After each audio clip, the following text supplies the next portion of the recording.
Have you ever wondered about the complex engineering that goes into moving you safely up and down tall buildings? Welcome to our detailed explanation of how an elevator works.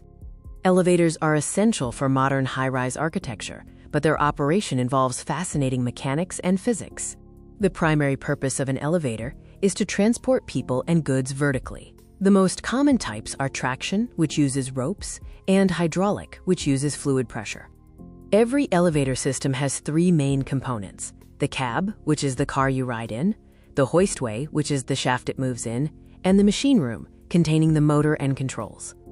The process of lifting the cab is governed by simple yet efficient physical principles to minimize energy use. Traction elevators use a heavy counterweight. This weight balances the cab and approximately 40 to 50% of its maximum load, significantly reducing the energy needed for the motor.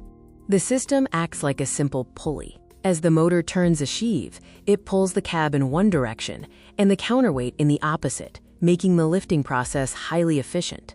The hoisting mechanism is the heart of the elevator, dictating its speed and capacity.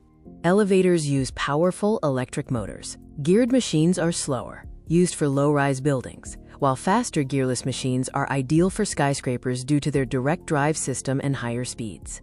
Steel cables, or ropes, connect the cab and counterweight over a sheave. These ropes provide the friction necessary for movement, and multiple ropes are always used for redundant safety.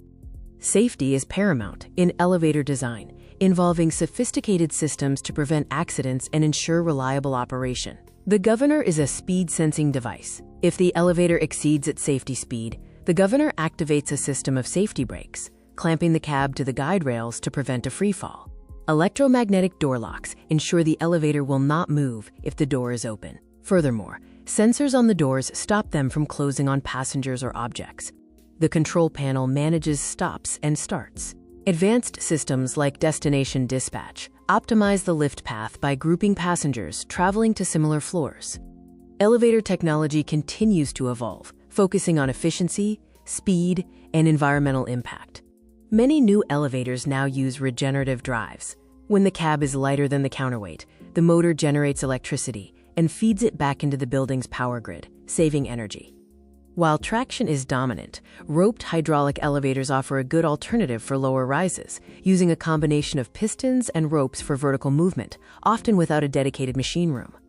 We've covered the core mechanisms of elevator operation, from the physics of lifting to modern safety features.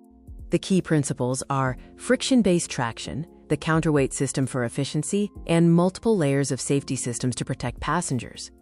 Thanks to continuous innovation and rigorous safety standards, elevators remain one of the safest and most reliable forms of transportation available.